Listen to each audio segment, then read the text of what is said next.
Bonjour à toutes et à tous. Les entreprises que je dirige sont engagées dans le développement durable depuis longtemps.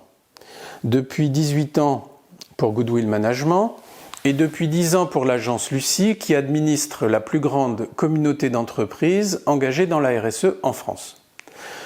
Dans les vidéos précédentes, nous avons beaucoup parlé de comptabilisation parce qu'une entreprise qui se veut responsable et économe doit mesurer rigoureusement ce qu'elle a, ce qu'elle fait, ce que ça rapporte, tant pour elle que pour les autres, afin d'être sûre qu'elle ne gaspille pas.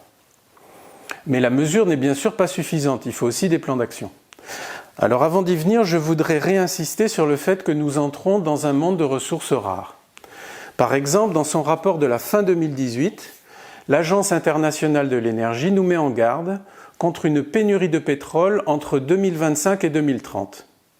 De leur côté, les centres de recherche en géologie comme l'USGS aux États-Unis ou le Bureau de recherche géologique et minière en France nous avertissent que les stocks de minerais d'or, d'argent, de palladium et de nombreux autres métaux sont en voie d'épuisement rapide. Et ça n'est pas vrai que pour les métaux. C'est aussi le cas pour les ressources halieutiques, comme pour de nombreuses autres ressources naturelles. Alors en regard de ces réalités, nos économies fabriquent pour notre plus grand plaisir des appareils toujours plus complexes et high-tech dont la durée d'usage est de plus en plus courte. Par exemple, il y a eu dans le monde 10 milliards de smartphones qui se sont vendus depuis 2007. Or, 88% des Français changent de portable alors qu'ils marchent encore et la durée moyenne de détention d'un smartphone est de 2 ans. Cette gabegie doit absolument cesser et pour ça, nous devons redécouvrir la simplicité. Personnellement, je ne suis pas sûr qu'on ait vraiment besoin de brosses à dents électriques, de presse-citron électrique, de téléphones qui donnent le cours de bourse ou de couches-culottes connectées qui font sonner le téléphone quand elles sont pleines. Et je pense qu'on n'a pas besoin de la 5G. Le concept de low-tech ou d'innovation frugale prend le contre-pied de tout ça et c'est une voie capitale pour notre avenir.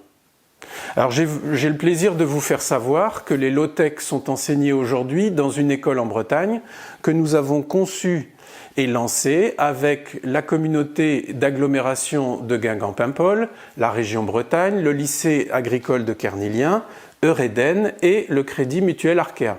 C'est la première école de ce type en France. Et on y apprend à faire durer tous les matériels, à simplifier les objets et les processus, à supprimer le superflu partout où c'est possible, à trouver une seconde vie aux produits en fin de vie et à ne rien jeter. Et nous avons un partenaire qui nous apporte aussi beaucoup de compétences dans ce domaine. Il s'agit du Low-Tech Lab. L'innovation frugale, la vraie économie circulaire, le recours aux basses technologies doivent devenir des réflexes pour toutes les entreprises. Sans ça, elles ne supporteront pas la rareté qui vient. Et le marketing devra également demain inciter les consommateurs, premièrement à aimer ce qui est simple et non plus ce qui est sophistiqué. Deuxièmement, à trouver beau les objets qui sont vieux, qui ont vécu, qui sont patinés, et non les objets neufs, parce que par définition, le neuf est éphémère. Et c'est pour ça qu'on nous apprend à l'aimer depuis 70 ans, parce que ça crée une boulimie de rachat. C'est donc toute une culture à réinventer. Dans un avenir proche, nous enseignerons aussi l'économie de fonctionnalité parce qu'elle est vertueuse. Elle consiste à vendre le service que rend un produit et non plus le produit lui-même. Par exemple, si vous êtes fabricant de pneus, vous vendez des kilomètres parcourus avec vos pneus, mais vous restez propriétaire des pneus. Ça revient à les louer. Alors dans l'économie de la vente, plus le produit a une durée de vie courte, plus l'industriel gagne. Dans l'économie de fonctionnalité ou de la location, c'est exactement l'inverse. Plus le produit a une durée de vie longue et plus l'industriel gagne. Et cette voie, elle réconcilie l'économie et l'écologie. Donc, pour conclure, l'innovation frugale, les low-tech, l'économie circulaire, l'économie de fonctionnalité devraient faire l'objet de politiques nationales. Et nous y viendrons dans tous les cas. Mais j'invite vraiment tout le monde à s'y engager dès maintenant. Chers amis, je vous dis à bientôt pour une vidéo sur la comptabilité environnementale.